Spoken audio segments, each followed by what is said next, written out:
नमस्कार, स्वागत है आपका। मैं हूं आपके साथ सपना दीपक मंदेशिया।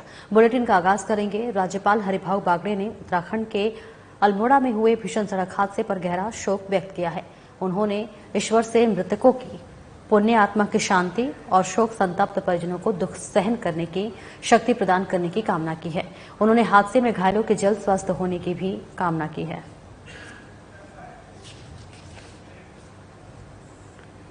और डिप्टी सीएम दिया कुमारी ने टोंक दौरा किया। इस दौरान उन्होंने कहा कि वैचिंग राजस्थान के तहत 15 लाख करोड़ रुपए के एमओयू हुए हैं। इस दौरान उन्होंने पूर्ववर्ती कांग्रेस सरकार को भ्रष्टाचारी सरकार बताया। इस दौरान कहा कि हमारे मुख्यमंत्री भजन लाल शर्मा प्रदेश की जनता के लिए 20-20 घंटे काम कर रहे हैं। इस बार जो बजट प्रस्तुत हुआ उसकी तो कांग्रेस के विधायकों ने भी प्रशंसा की है। विपक्ष भी बजट देखकर चौंक गया है कि इसे पूरा कैसे करेंगे। हमारा काम बोलेगा, डबल इंजन की सरकार सभी कामों को पूरा करेगी। इस दौरान उन्होंने राजस्थान में हो रहे विधानसभा उपचुनाव में सभी 7 सीटों पर बीजेपी प्रत्याशियों की जीत का दावा किया है। साथ ही बीजेपी जिला अध्यक्ष अजित सिंह मेहता की भी तारीफ की है।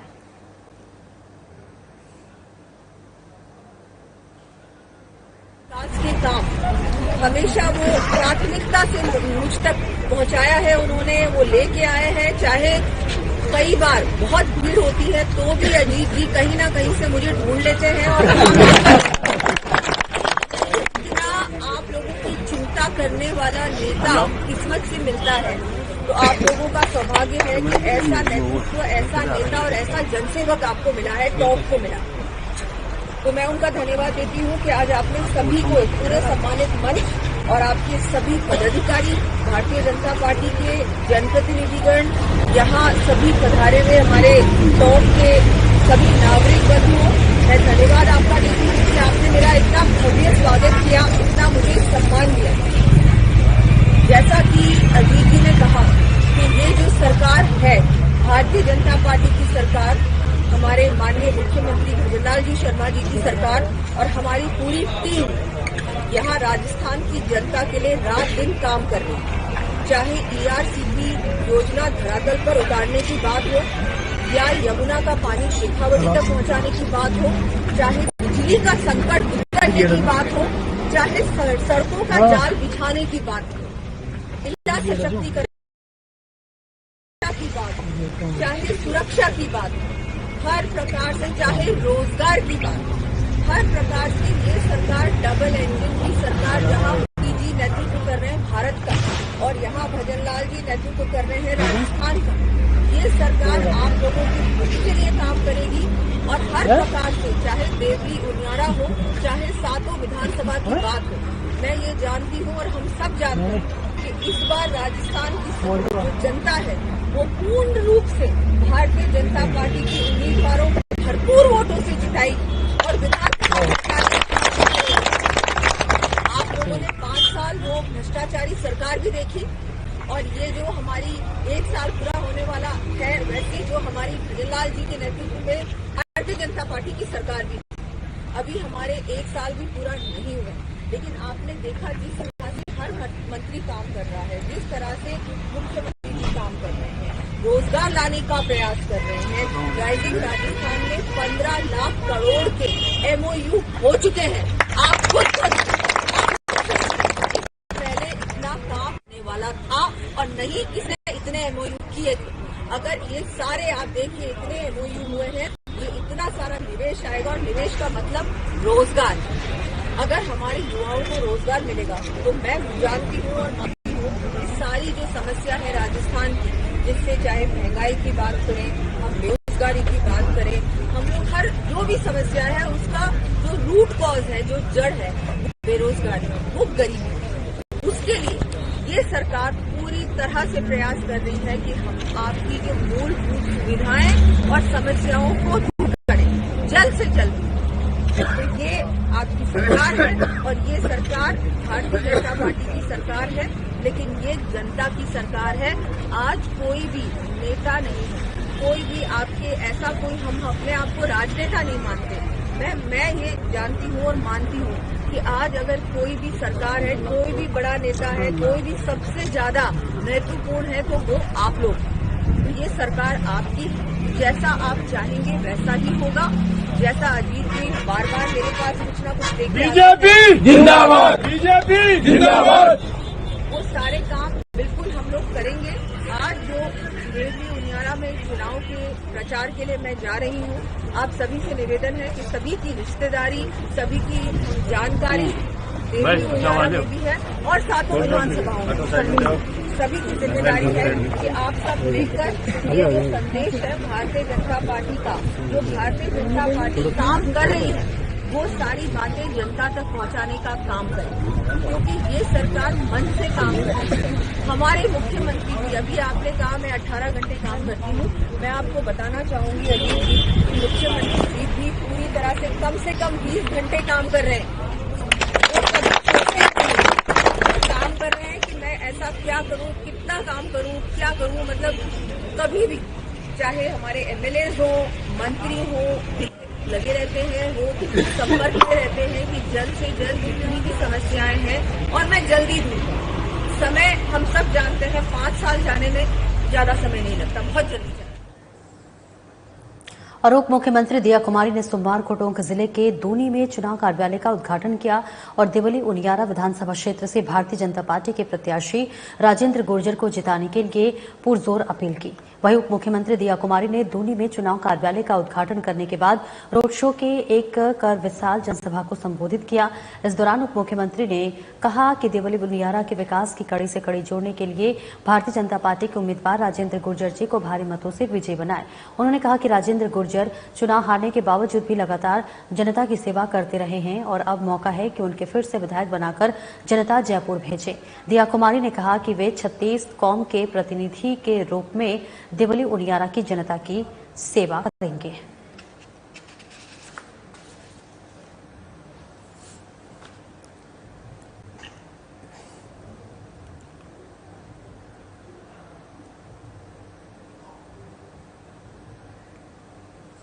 और दौसा में कांग्रेस के राष्ट्रीय महासचिव सचिन पायलट ने दौसा विधानसभा क्षेत्र से कांग्रेस प्रत्याशी दीनदयाल बैरवा के समर्थन में चुनावी सभा को संबोधित किया।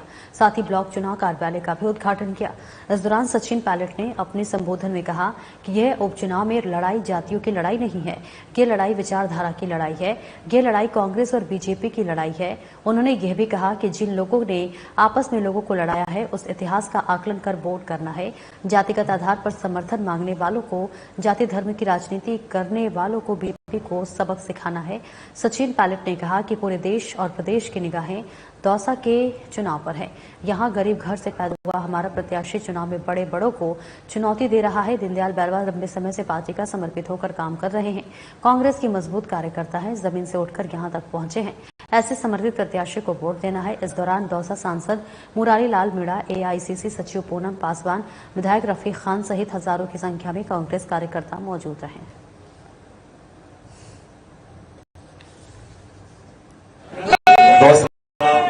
विधानसभा में कांग्रेस पार्टी के लोकप्रिय उम्मीदवार पीसी बैरवा जी, हमारी एआईसीसी की जो प्रभारी हैं राजस्थान की संघर्षशील हमारी बहन पूनम पासवान जी, हमारे लोकसभा के सांसद मराई मीणा जी और रामलाल गोड साहब भी बहुत लंबे अरसे से अध्यक्ष हैं। मैं पूछ रहा था कितने साल हो गए, रामजी लाल को पद छोड़ने को तैयार नहीं है, कितने सालों से अध्यक्ष हैं। मुझे भी चुनाव लड़वा दिया, मुरारी जी को लड़वा दिया और पीसी जी को लड़वा दिया। हमारी बहन ममता भूपेश जी, रफीक खान साहब, खटाना जी, इंद्राज जी, शर्मा जी और सभी वो ओम प्रकाश ओल्ला जी, दोस्तों, साथियों, बुजुर्गों, नौजवान भाइयों, माताओं, 13 तारीख को चुनाव होगा और सभी लोगों ने आपको विस्तार से बताया क्या पृष्ठभूमि रही। आज उपचुनाव में उम्मीद हैं भाजपा के हैं, बाकी 2, 4, 5 और लोग चुनाव लड़ रहे हैं, लेकिन ये चुनाव महत्वपूर्ण है क्योंकि इस चुनाव पर पूरे देश और प्रदेश की नजर है। और उपचुनाव होते भी इसलिए हैं क्योंकि महत्वपूर्ण, क्योंकि सरकार दूसरी पार्टी की है। 4 साल तक राज बीजेपी का रहेगा, लेकिन इस उपचुनाव में अगर हम लोग थे साल भर पहले, उन लोगों की जवाबदेही तय करनी है आज जो किसान पर संकट है, खाद का, डीएपी का, बिजली का, बीज का, हम सब जानते हैं। फसल का टाइम है, हम सब जान रहे हैं किन दिक्कतों का सामना हमारे किसानों को करना पड़ता है।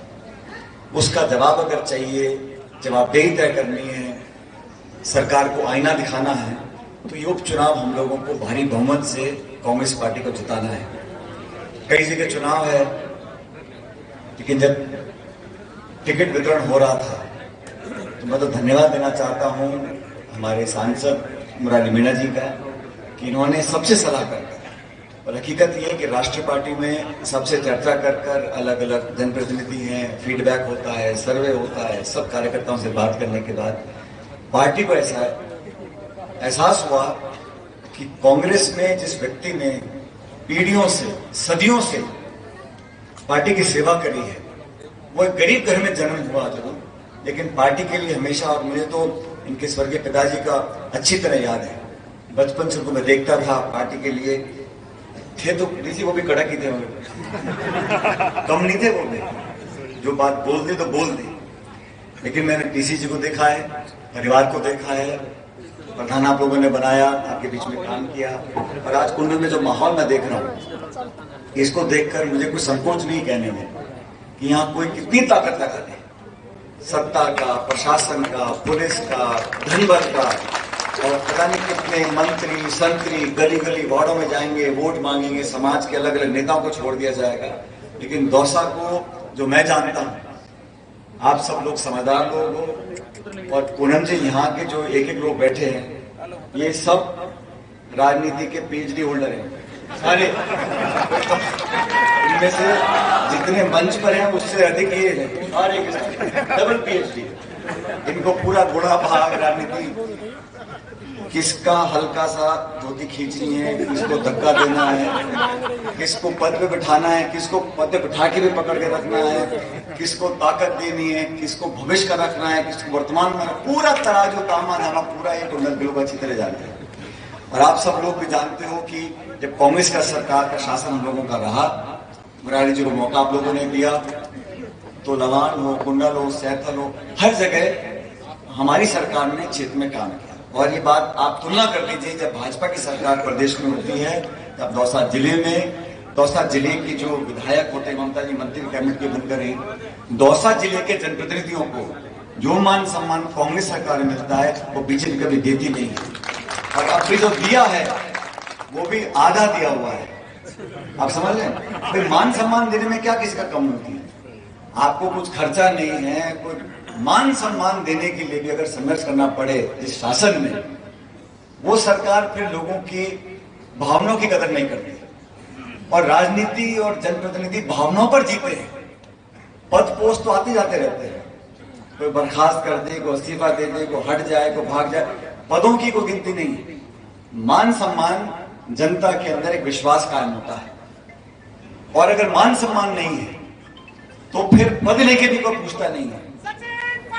बात मैं इसलिए बोल रहा हूं क्योंकि मैंने बहुत समय देखा है आपके बीच में, बचपन से लेकर आज तक, अच्छा समय, बुरा समय, विपक्ष का, सत्ता का, संघर्ष का, पद का, बिना पद का, जीत का, हार का, मैंने सारे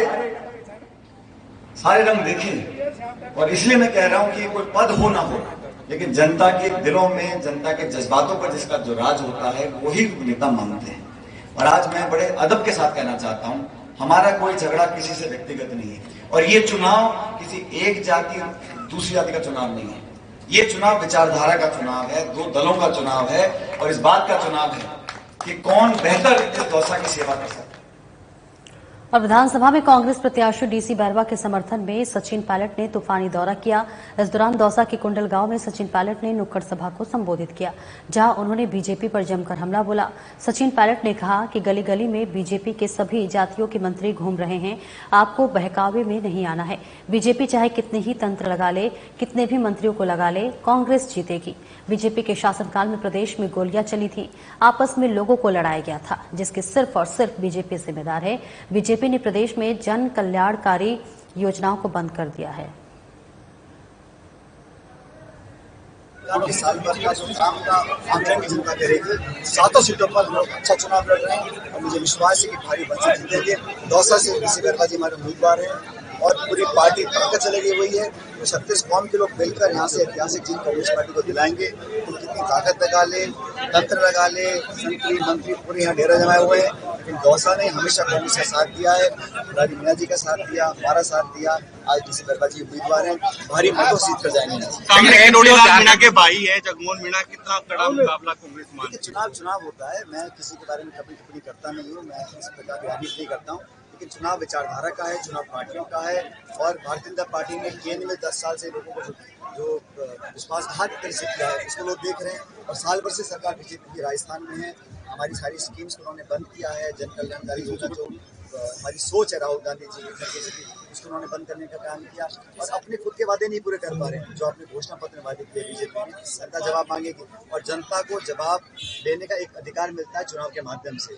इस उपचुनाव में एक संदेश जाएगा, भारी मतों से हम जीतेंगे। और दौसा में जहाँ का बहुत चर्चा हो रही है और लोग तरह तरह की बातें करते हैं, मुझे विश्वास है कि एक गरीब घर में पैदा होकर जिस व्यक्ति को कांग्रेस पार्टी ने अपना उम्मीदवार बनाया है, वो सबके मनों को जीतेंगे और भारी बहुमत के साथ डीसी बहरवा जी विधानसभा पहुंचे। सेटिंग जगमोहन मीणा सचिन पायलट की तरह सौम्य है। जगमोहन मीणा की आपसे तुलना की है कि सचिन पायलट की तरह सौम्य? मैंने कहा ना, मैं किसी के बारे में टिप्पणी करता ही नहीं हूँ। मैं इतना कहना चाहता हूँ कि ये चुनाव किसी व्यक्ति का नहीं है, ये चुनाव किसी समाज का नहीं है। ये चुनाव दो दलों का है, दो विचारधाराओं का है। और अपने काम के इतिहास के दम पर अपने इस दौसा के लिए किसने क्या किया है या नहीं किया है, जनता ने बराबर मौका लोगों को दिया है। लोग तुलना करेंगे कि किसके राज में ज्यादा काम हुए। कांग्रेस के राज में दौसा में कितने काम हुए और बीजेपी में कितने काम कराए हैं। भाजपा के नेता जो आज भाषण दे रहे हैं, उनका जवाब देना पड़ेगा। आपके शासन में प्रदेश में लोगों पे गोलियां चली थी, समाज में टकराव लोगों को कराए थे, आपस में लोगों को बढ़ाया था। वो जो माहौल पैदा हुआ था, उसके लिए बीजेपी जिम्मेदार है कि नहीं है? और आज जब दोबारा शासन में आप आए हैं, आपने बहुत सारे वादे किए और आप उसको डिलीवर नहीं कर पा रहे। और राजस्थान विधानसभा के नेता प्रतिपक्ष टीकाराम जूली ने बीजेपी प्रदेश अध्यक्ष मदन राठौर के इस बयान को लोकतंत्र विरोधी बताया है। विरोधी मानसिकता का व्यक्ति जीता तो वह क्षेत्र में विकास के काम नहीं करा पाएगा। जूली ने कहा कि बीजेपी प्रदेश अध्यक्ष का बयान दर्शाता है कि बीजेपी विकास के मुद्दे पर किस कदर पूर्वाग्रही मानसिकता और सत्ता का अहंकार रखती है और अहंकार और पक्षपात बीजेपी के रगों में है। नेता प्रतिपक्ष टीकाराम जूली ने कहा कि आज जयपुर में बीजेपी मुख्यालय में बीजेपी प्रदेश अध्यक्ष मदन राठौर का ये कथन कि विरोधी मानसिकता का व्यक्ति जीता तो वह क्षेत्र में विकास कार्य बताने में संकोच करेगा। राठौर का यह कथन लोकतंत्र की मूल भावना के विपरीत है और बीजेपी की संकुचित मानसिकता का परिचायक है। जूली ने कहा कि विधानसभा उपचुनाव की 7 सीटों पर बीजेपी की हार तय है। इससे विचलित होकर बीजेपी के प्रदेश अध्यक्ष लोकतंत्र विरोधी बयान दे रहे हैं।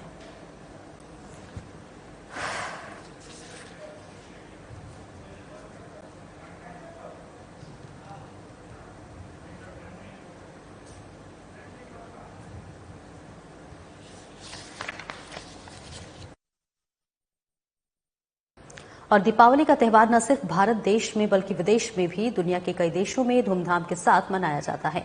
इसी कड़ी में बात करते हैं यूरोपियन देश माल्टा में आयोजित दीपावली पर आयोजित कार्यक्रम की, जहां पर धोली मीणा ने बताया कि वो यूरोपियन देश माल्टा में भारतीय समुदाय के साथ दीपावली पर आयोजित कार्यक्रम में शामिल हुई। इस मौके पर अन्नकूट का भी आयोजन रखा गया। भारतीय समुदाय ने हिंदू नववर्ष की सेलिब्रेट किया। धोली मीणा ने बताया कि वो BAPS स्वामी नारायण सत्संग मंडल माल्टा के आमंत्रण पर उनके द्वारा आयोजित दीपावली अन्नकूट तथा हिंदू नव वर्ष पर आयोजित कार्यक्रम में शामिल हुई। और अभी माल्टा में कोई मंदिर नहीं है तो यह कार्यक्रम ऑर्फेन थिएटर में आयोजित किया जा रहा है। और इस बीच कार्यक्रम में भारतीय समुदाय ने बढ़ चढ़कर हिस्सा लिया। धोली मीणा ने पूजा अर्चना करके सभी के कल्याण की कामना की है और इस मौके पर भारतीय समुदाय ने सामुदायिक पूजा भी की एवं भजन भी गाए गए।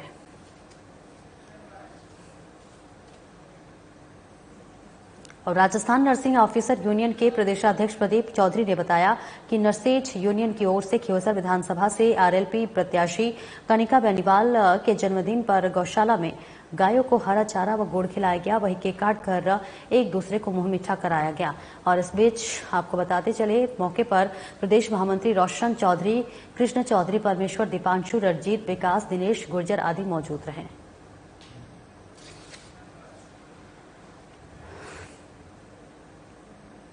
और भारतीय जनता पार्टी प्रदेशाध्यक्ष मदन राठौर ने सालासर बालाजी धाम के दर्शन किए और प्रदेश की खुशहाली और आगामी विधानसभा उपचुनाव में 7 सीटों पर बीजेपी की विजय के लिए पूजा अर्चना की।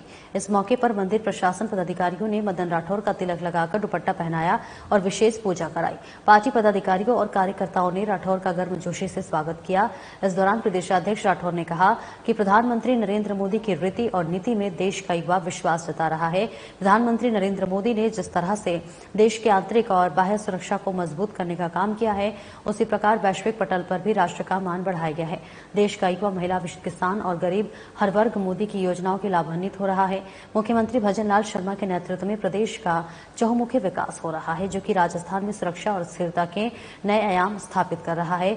वहीं मदन राठौर ने कहा कि भारतीय जनता पार्टी की पंच निष्ठाओं को मानते हुए कार्यकर्ता पार्टी की रीति और नीति पर विश्वास करता है। इन्हीं कार्यकर्ताओं की बदौलत आज बीजेपी सुदृढ़ संकट का बन पाया है और इसी के साथ साथ बीजेपी देश के अन्य राजनीतिक दलों से पूर्ण रूप से भिन्न है, क्योंकि यहां पारदर्शी रूप से आंतरिक लोकतंत्र की कार्य पद्धति पर कार्य किया जाता है।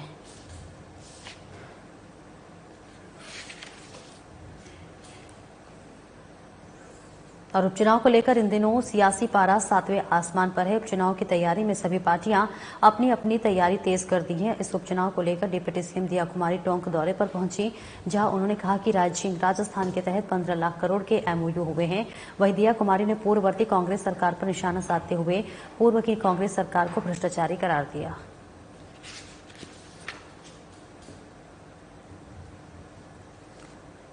हम सब जानते हैं 5 साल जाने में ज्यादा समय नहीं लगता, बहुत जल्दी चला। इसीलिए आपने देखा कि इस बार जो बजट प्रस्तुत हुआ उस बजट में किसी भी विधायक को पूछ लीजिए, कांग्रेस के विधायक को पूछ लीजिए, उन्होंने भी प्रशंसा की है कि इस बार जो ऐसा बजट दिया है, इतना सारा काम दिया, इतना सारा विकास की गंगा बहा दी, हर एक विधानसभा में एक गंगा बहाई है, विकास इतने काम, और ये काम पहले ही वर्ष में दे दी। ये कोई समझ ही नहीं पाया। उन लोगों को भी, वो भी चौंक गए, भाई ये ऐसा कैसे हो गया, इस बार तो आपने ऐसा बजट दिया, कैसे पूरा करोगे? पूरा करेंगे। डबल इंजन की सरकार है, मोदी जी का आशीर्वाद है। राजस्थान में हर एक काम जो भी हमने घोषणा की है वो धरातल पर उतार के दिखाएंगे इन लोगों को। और इस बुलेटिन में इतना ही। दीजिए इजाजत, नमस्कार।